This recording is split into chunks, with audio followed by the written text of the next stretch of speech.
Alors, je suis désolée, la vidéo s'est interrompue. J'en étais à la relation cancer-balance. Et ce que j'avais envie de dire pour poursuivre, c'est que peut-être vous vous autorisez maintenant à changer d'attitude, alors que voilà, vous êtes dans une situation qui nécessite d'être persévérant, de faire face à quelque chose. Avec le 7 de bâton, vous voyez, on a à défendre son choix, ses positions, ses points de vue vis-à-vis du partenaire balance, vous qui êtes cancer. Mais je crois qu'au lieu d'être dans l'affrontement, vous êtes un peu plus dans la sagesse.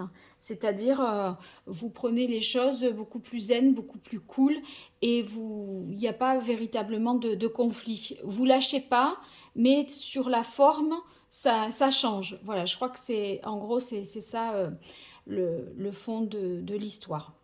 Alors, je poursuis avec Cancer Vierge. Cancer Vierge, on a les nouvelles, la prudence et le 4 d'eau. Donc ici, on voit qu'il y a des nouvelles qui vont vous être données. Si vous connaissez les cancers, quelqu'un du signe de la Vierge et que vous n'avez pas vu cette personne depuis longtemps, il se pourrait que vous en ayez là au mois d'août. Ensuite, ça peut vouloir dire aussi dans la relation qu'il faut être prudent, les cancers, par rapport à la famille ou la belle famille. Parce que les nouvelles, ça représente aussi la lignée, la famille au sens large, et même le cercle amical proche. Donc il pourrait y avoir des perturbations venant de ces personnes-là. Donc prenez les informations avec suffisamment de précaution, vous voyez, ne prenez pas tout pour argent comptant, il se peut que la réalité soit partielle ou déformée et il ne faudrait pas prendre des décisions sur ces bases-là. On a ensuite ici le 4 de coupe. Le 4 de coupe, dans ce cas-là, par rapport aux autres associations, je dirais que vous êtes un peu dans l'attente. Vous y allez un peu de manière calme. C'est-à-dire que dans la relation, vous voyez, ça pourrait se manifester par, je sais pas, j'ai l'impression qu'il y a un petit peu une façon d'être de votre part qui se manifesterait les cancers par de l'indifférence ou, voyez, une certaine forme de lassitude. Mais vous offusquez pas non plus, vous ne montez pas, voyez, euh, les choses en épingle. On dirait que vous êtes assez détaché, moi j'ai l'impression qu'il y a un certain détachement. Si vous n'êtes pas dans ce cas-là, je pense que ces nouvelles, ça pourrait peut-être bousculer l'ordre établi, la solidité du couple aussi, l'équilibre, voilà, affectif. Bon, les célibataires cancer, attendez-vous à avoir des nouvelles peut-être de quelqu'un de vierge que vous avez connu par le passé. Dans les autres cas de figure, pour les célibataires, j'ai pas l'impression que voilà, il y ait quelque chose d'intéressant là qui puisse démarrer et qui vous, on va dire, emballe, subjugue, etc. Alors, cancer Gémeaux à présent. Cancer Gémeaux, dans la relation, on voit ici les cancers que euh, vous guérissez d'une situation parce que au lieu de camper sur ses positions, comme c'était le cas avec le 4 de terre, où on n'en démord pas, on veut avoir raison, etc. Là, à mon avis, le Gémeaux fait peut-être un pas vers vous et voyez, il y a cette main tendue avec le cœur dedans. J'ai l'impression qu'il y a un pas qui est fait vers vous, alors que jusque-là, on était dans une forme de ténacité, etc. Il semblerait maintenant que les choses s'améliorent parce que des blocages sont levés, on peut mieux discuter, reconnaître ses torts, etc. Donc ça, c'est source d'apaisement. On peut y voir ici, entre guérison et bonté, le pardon également, hein. Donc c'est très positif pour la relation cancer-gémeaux, dans le sens où il y a une réparation, sachant que on avait peut-être un blocage lié au fait d'un entêtement, d'une mauvaise foi avec le 4 de denier, qui était tel que on n'arrivait plus à échanger, à discuter. Le 4 de denier, c'est aussi en amour la possessivité. Cette possessivité, on dirait que eh bien, c'est mieux, y en a moins, ça vous atteint moins, c'est apaisé de ce point de vue-là. Ceux qui sont cancer célibataire vis-à-vis de quelqu'un du Gémeaux, si vous rencontriez quelqu'un du Gémeaux, ça démarre tout doucement entre le 4 de terre et la guérison parce qu'il y a encore des stigmates du passé qui pourraient persister, perdurer dans le temps, enfin là, au mois d'août. Et du coup, cette personne Gémeaux serait, je dirais, plus en transition, c'est-à-dire, voyez, en, entre un moment où il y a eu des souffrances et elle va vers quelque chose de mieux, mais c'est pas tout à fait guéri. Alors ici, cancer avec taureau. Cancer avec taureau, j'ai l'impression que ceux qui sont en couple, que vous voudriez une forme d'engagement, ça c'est la carte de l'engagement, l'infini et le 9 de bâton, que vous voudriez aller plus loin dans la relation, soit un pacte, un mariage, voyez, parce que l'engagement c'est quelque chose d'officiel, avec ici l'infini qui peut représenter les anneaux du couple, donc une union sur du long terme, un engagement à long terme, mais avec le 9 de bâton, j'ai l'impression qu'il y aurait à défendre ses choix, ses positions vis-à-vis des familles respectives peut-être, ou d'une des deux familles, ou de certaines personnes. Parce que ici, voyez, avec le 9 de bâton, on est sur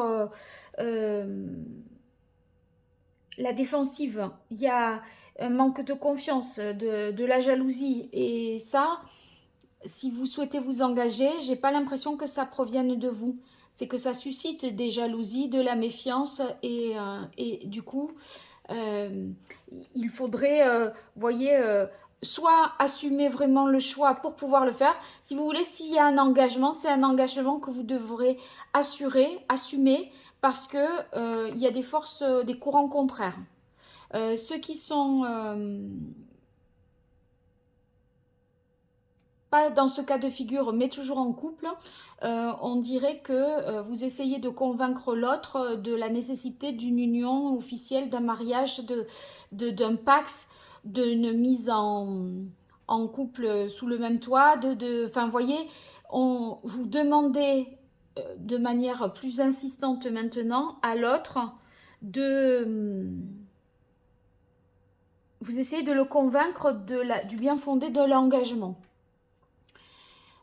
Pour les célibataires cancer qui rencontreraient quelqu'un du signe du Gémeaux, eh bien, il y a une relation sérieuse possible, mais qui n'est pas du goût de tout le monde. Voilà.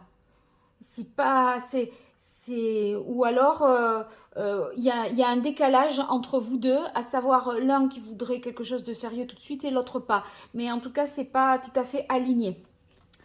Alors, les lions et cancer. Cancer-lion, on a 10 d'air, oubli et homme. Et l'homme.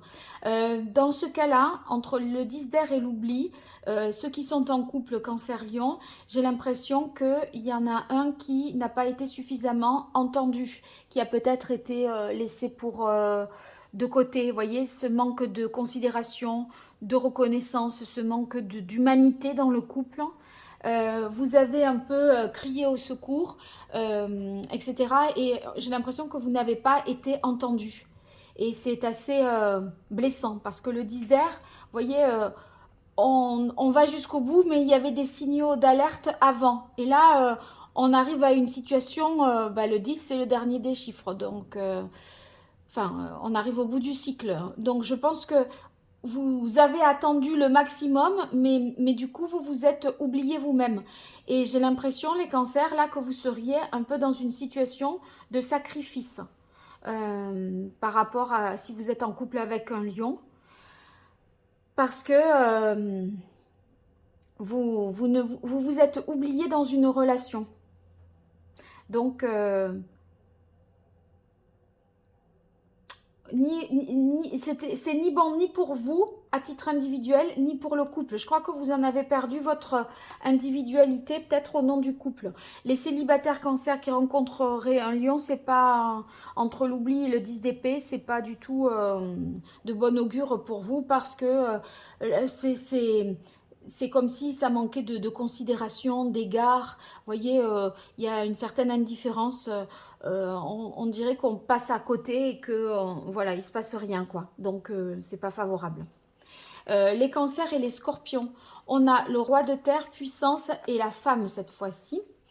Avec le roi de terre et puissance, si vous êtes en couple, on voit que c'est du sérieux, du solide, que vous avez envie de construire, d'aller de l'avant, que vous avez confiance en l'avenir et au fait que vous êtes bien accompagné. Il y a une complémentarité dans le couple, dans le sens où il y a la femme, j'ai l'impression qu'elle elle joue ici un rôle de soutien. Et là, le roi, vous voyez, il prend ses engagements, ses responsabilités, il va de l'avant. Donc il y a à la fois sur le plan matériel et sur le plan moral quelque chose de très positif. Donc si vous avez des doutes ou vous avez traversé des épreuves, cancer, scorpion, en tout cas votre couple traverse ces difficultés parce que ce chêne, vous voyez, il traverse les âges. Donc, il est solide, même quand il y a une tempête, ça ne se déracine pas. Et vous voyez, le cœur, là, il est gravé dans le tronc, je ne sais pas si vous voyez. Donc, il y a quelque chose de l'ordre de la sécurité, de la stabilité. Ceux qui sont célibataires cancer et qui verraient... qui auraient une rencontre scorpion, c'est tout à fait favorable. Parce que il y a du sérieux, de l'engagement, de la droiture et on ne fait pas n'importe quoi. Alors, on termine entre cancer et poisson. Cancer, poisson, il y a quelque chose de favorable aussi ici dans la relation, une relation qui est équilibrée, qui vous permet de vous projeter à plus long terme avec la carte de la vision. Et vous voyez, c'est comme on a le roi d'air, eh bien, ça veut dire que les choses sont claires, précises, dites, affirmées. Et ça vous apaise, ça vous rassure sur le fait que les idées sont... il y a un échange d'idées. En fait, c'est pas trouble et c'est pas confus. Vous avez l'esprit clair. L'esprit clair, pour moi, le roi d'air, ça s'associe à la vision, dans le sens où on a l'esprit clair aujourd'hui et qu'on peut se projeter plus facilement dans un futur. Et vous voyez, dans la relation équilibrée, ça veut dire qu'il y a beaucoup de réciprocité, d'amour partagé, de sentiments partagés. Et je crois aussi de vision de l'avenir commune. Donc ça, c'est très favorable. Pareil pour les cancers célibataires, si vous rencontrez quelqu'un du signe du poisson, vous allez l'apprécier pour cette personne, pour son esprit brillant, sa culture, vous voyez, le côté carré, équilibré. Et ça va vous engager plus pour vous projeter avec cette personne par la suite. Voilà, j'espère vous avoir été utile. En tout cas, n'hésitez pas à me faire des retours dans les commentaires. Et puis, si vous vous abonnez, vous partagez, vous likez, c'est pas grand chose pour vous, mais c'est beaucoup pour moi. Donc, je vous en remercie si vous le faites. Allez, je vous dis à très vite sur Parole d'Oracle. Au revoir, merci.